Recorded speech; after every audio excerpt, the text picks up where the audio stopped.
Have some coffee. It'll calm me down. Where's Romack? Oh, at the funeral parlor, Chief. Now, you say you never saw this man before? Never, Mr. Smith. And I've never been in a police station either. Never in all my life. Well, don't let us scare you, ma'am. We just want to know how it all happened. Well, I was coming home from visiting Miss Mansion. I took a shortcut through the alley. This man appeared out of the dark and asked me to have a drink with him.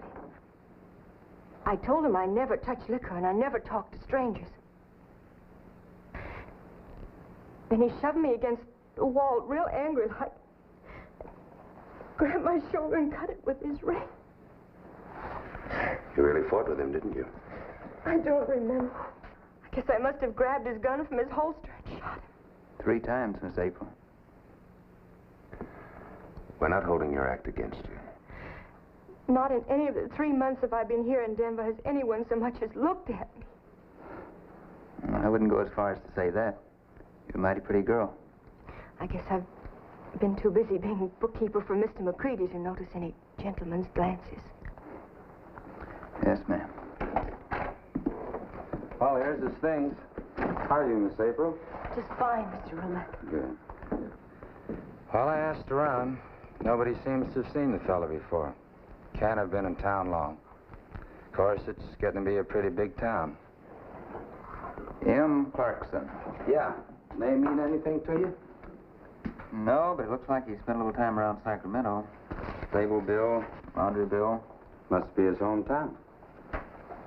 Will you gentlemen be wanting me for anything more now? No, that'll be all.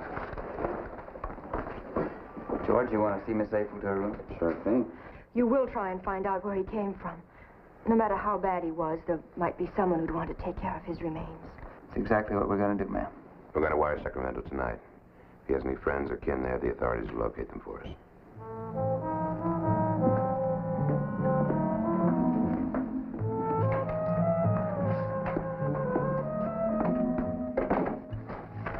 Yes, sirree. It's a mighty pretty girl. You sure you're going to be all right, ma'am? Perfectly, Mr. Romack. You've been more than kind. Thank you. Good night.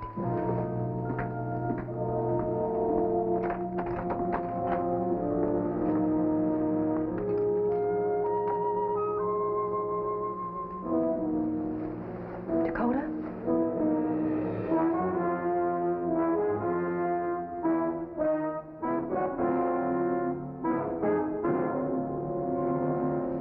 You mustn't stay any longer now. I had to know. It's working like a charm. You didn't think we'd get away with it, did you? Sending you here 3 months ago. Little old bookkeeper me. Yeah. I told you we'd run into somebody who looked enough like me to make this thing work. I followed him for 2 days. Well, it's sure good seeing you again, baby. Well, somebody had to come in here and point him out to you. I missed you too, baby. Don't make it worse for us now. I'll be in Golden City, at the Crown Hotel. Room 201. I'll be leaving here tomorrow. With the money. With the money.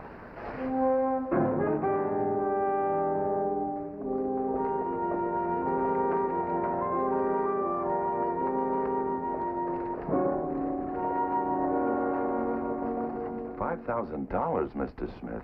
You mean to tell me Miss April Fenshaw will get $5,000 reward for this gentleman? You can read the telegram, Mr. Gratz. Sacramento Police. M. Clarkson, known as Dakota Jackson. Physical description, including ring, watch, and age, makes positive identification. Why, he's wanted for 3 bank robberies and a train holdup. Didn't you have a wanted poster on him? We had one. No picture. Miss April will be a rich woman, won't she? Well, let's say comfortable.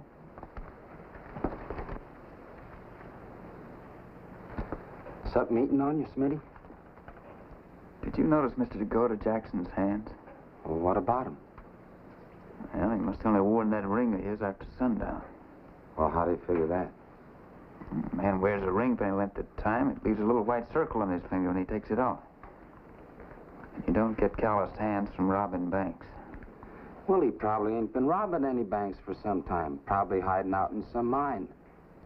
Look, it's happened before. It's an open and shut case. No angles. Where would you look? Is there anything else, gentlemen? No, that'd be all. Come on, snap out of it. Let's go tell April the good news. You might as well. Come. Hold on there, hold on now. Now, can't everybody crowd in here? Come on. Let the little lady catch her breath. Thank you kindly, Mr. McCready. With all this work of yours I should be doing. I just don't know what to say. There ain't nothing you have to say, Miss April. Just be the girl hero of Denver in silence, man. I just can't believe it. I honestly and truly can't believe it. When's the money coming? It should be here by noon. Chief Richards is wired for verification, and we'll be able to issue the reward through the Denver City Bank. What are you going to do with the money, Miss April? I don't really know. I haven't thought about it. I have a sister in St. Louis that I could help. And after this shock and all, I could use a nice long vacation. Well, yes, I guess I can give an employee of mine a vacation. Such an honored employee. Then I can leave tonight for St. Louis? Indeed you can, my dear. As a matter of fact, you're taking the rest of the day off right now to get ready. And I'll bring back pretty dresses and high-heel shoes with pearl buttons, and I might even find a bow, Mr. Smith. I'm sure you will.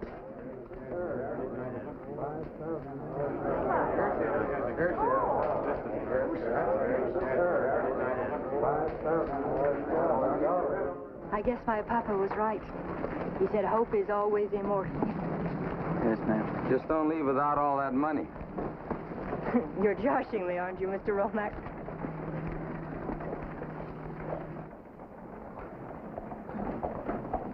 Now, there's a cute little package, Smitty. You know, Edie and I often wonder why you haven't found a good little gal like that. What's bothering you now? A lot of things. What things? Name me one.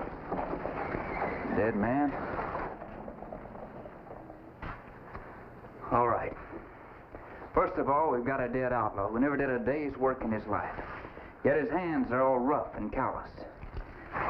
Number two, there's a ring. It looks as though it's been worn for years. Yet it didn't leave a white circle on the man's finger.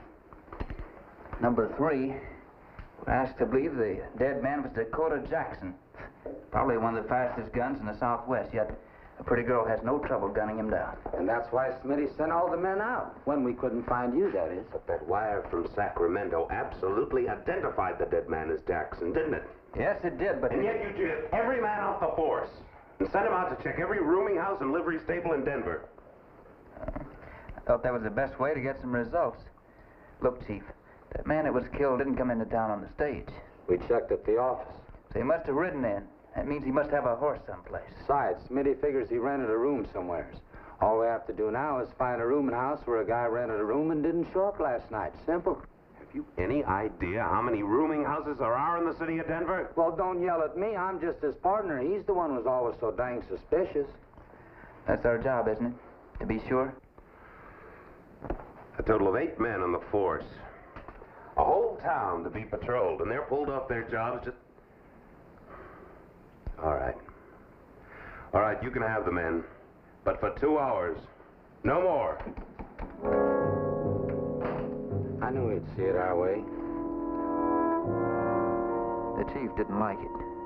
But my decision to use all the men of the department at once on the case brought the quick results that could have been gotten no other way.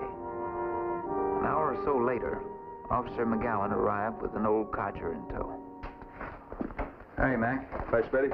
This is Mr. Pepperson, Detective Smith and Romack. Howdy. How are you, sir? Is that on that job you gave us, Smitty? I met Mr. Pepperson here at a rooming house over on 6th Street. He showed up there looking for his partner, a man named Johnny Corrigan. So? That's what I want to know. This feller here, he gets all excited when the landlady says that Johnny didn't come back to his room to sleep last night.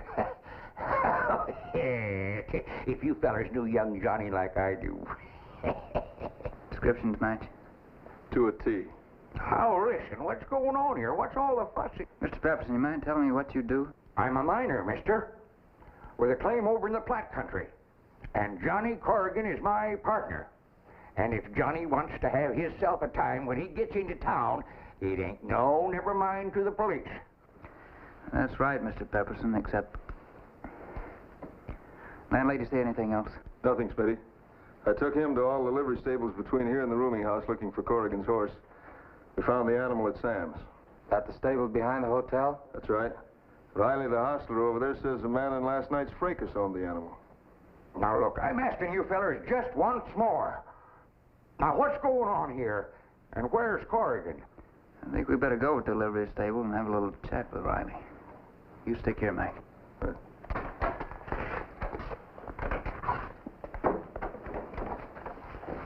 Hello, Mr. Smith. How are you, Riley? That's him.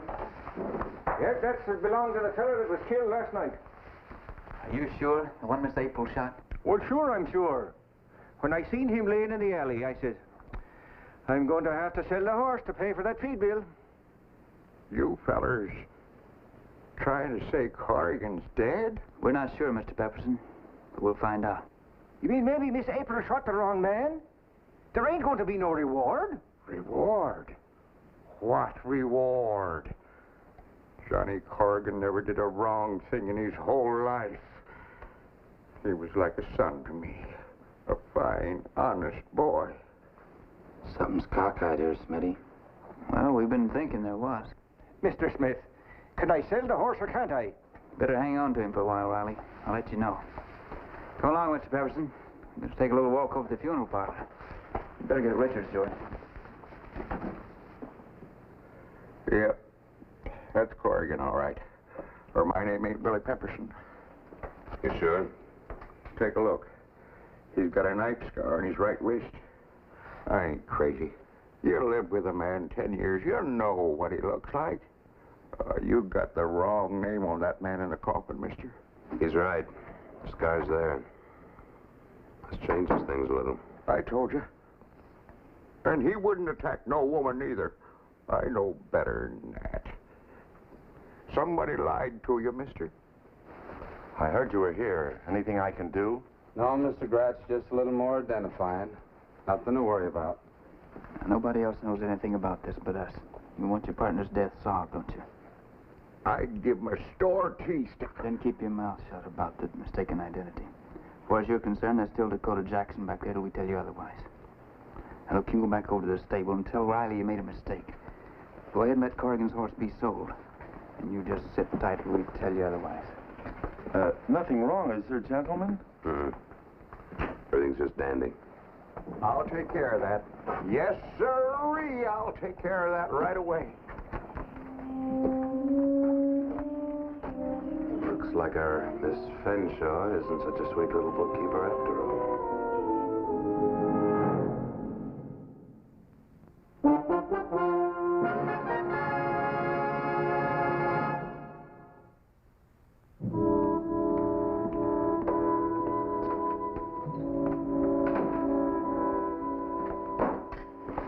Go on. Well, I'm saying all of Dakota Jackson's identification must have been placed on Corrigan after he was killed. You buy that? Right. I still can't believe that girl lied to us, Smitty. No. Well, she said she was hit with that ring there.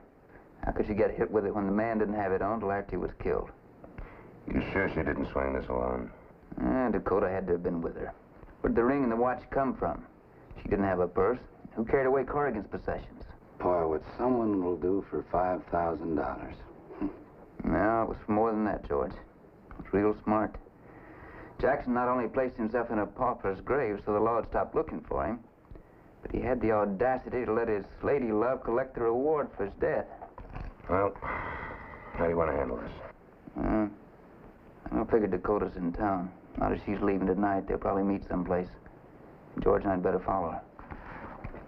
You don't have to make a speech, Miss April. We just hope this money brings you a lot of things that, at this moment, I'm sure you don't anticipate. Yeah, well... Well, looky here. So, Riley, help the little lady with her thing. Don't stand there like a jaybird. Now, you watch out for that money, Miss April. Guard it with your life. I'll be sure and take your advice, Mr. McCready. Thank you all. Thank you for everything.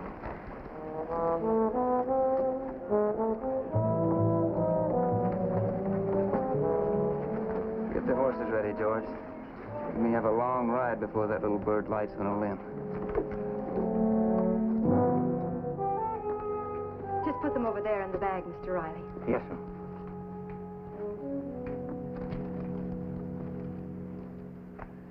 sir. Had a scare this morning about you getting that reward money, Miss April. What kind of a scare, Mr. Riley? Well, this fella coming into town got his eye on a horse that I just sold. He claimed it belonged to his partner, whom he couldn't find. Well, for a minute, we all thought that the man you shot was the fellow that was missing and you hadn't killed Dakota Jackson at all. Who thought that, Mr. Riley? Mr. Smith, Mr. Romack. And they all went over to the funeral parlor to straighten things out. Straighten what out? Oh, it was all cleared up finally. The fellow Pepperson come back, said it was all a mistake, that the man in the coffin wasn't the one they was looking for at all. Funny thing, though. He told me to forget the whole business, to say nothing to nobody. Now, why do you suppose he'd say a thing like that? Maybe he had a reason. Well, what kind of reason? Maybe he wanted to play a trick on us. And Mr. Smith was in on it, too, and that's why no one said anything to me about it. Maybe. But you got the reward money, that's all that counts. Is there anything else I can do for you, Mum? You've done more than enough, Mr. Riley. All right. Good day, Mum.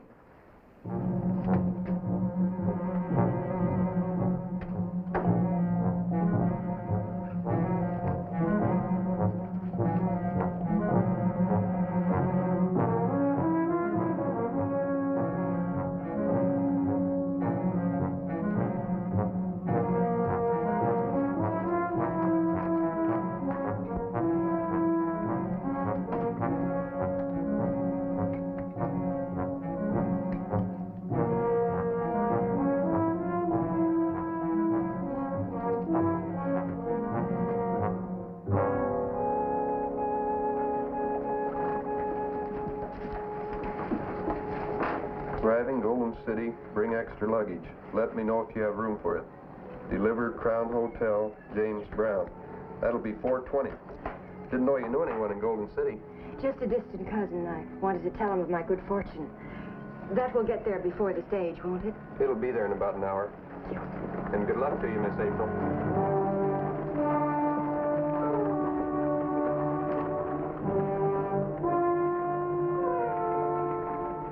I have something very important to say to you, gentlemen. I'd like to go into your office a moment.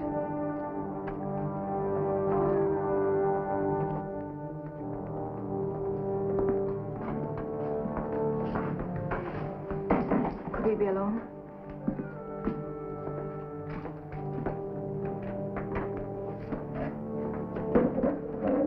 Sit down. Gentlemen, I've lied to you. The man who was shot the other night wasn't Dakota Jackson. Oh, wait a minute. Let me finish. Dakota's been my husband for 6 years. He sent me to this town to fool everyone. And I did. Against my principles. I had no alternative. I was afraid for my life. But the man you shot... Dakota shot him and forced me to run for help. He's been watching me ever since, till the reward money was delivered today. He took every bit of it from me. Where is he now? He's gone. Why didn't you say something about this earlier? I was scared. But I've grown to love this town and respect the people here. I can't go on fooling them any longer. I know Dakota would kill me if he knew I talked. But I'd like to help you catch him. That's a right nice speech, ma'am. I'm sure the judge will allow it in your favor. I mean it, Mr. Smith. If I have to go to jail, it'll be with the conscience that I did it to preserve my own life. As I said before, I'm scared of Dakota. But I want you to catch him. Where is he now, Miss April? I was to meet him tonight at the Crown Hotel in Golden City. He has the money? I can help you clear the way. He won't suspect me. All right. We'll see that you'll be quite safe. You stay in your room till the stage arrives. Mr. Romack will see that nothing happens to you. You won't tell anyone about this, will you? No.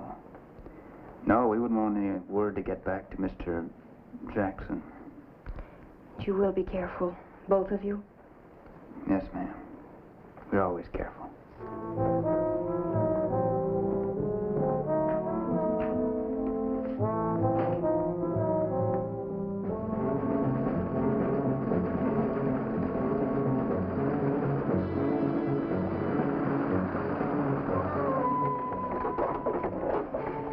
Such a nice going away they gave me. It's going to be real sad having to go back and tell them all the truth about me. Yes, ma'am.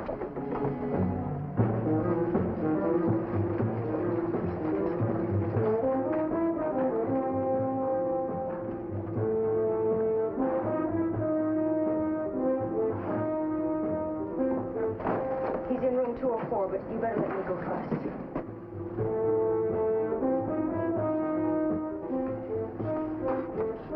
Just a minute. We're just visiting a friend.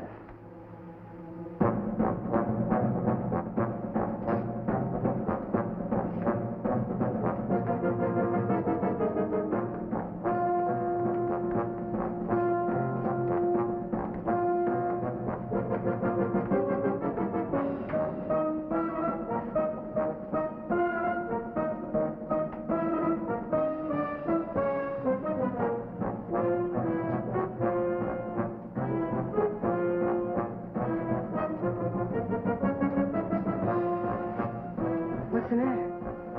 Not a thing, Miss April. Just go ahead and knock.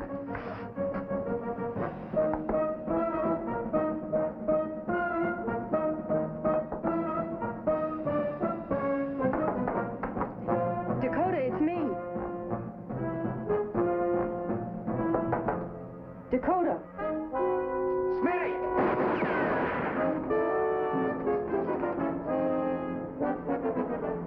Come on out, Jackson.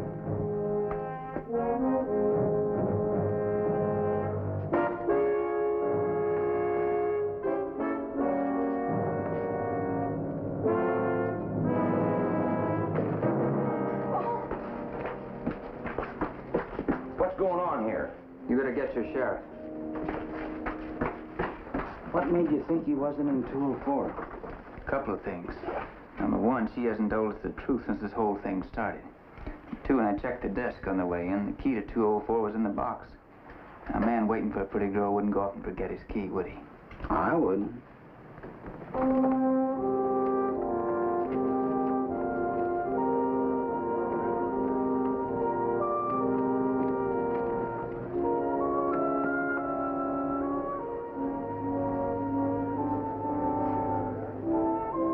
Here it is, Chief, for whatever it's worth to you.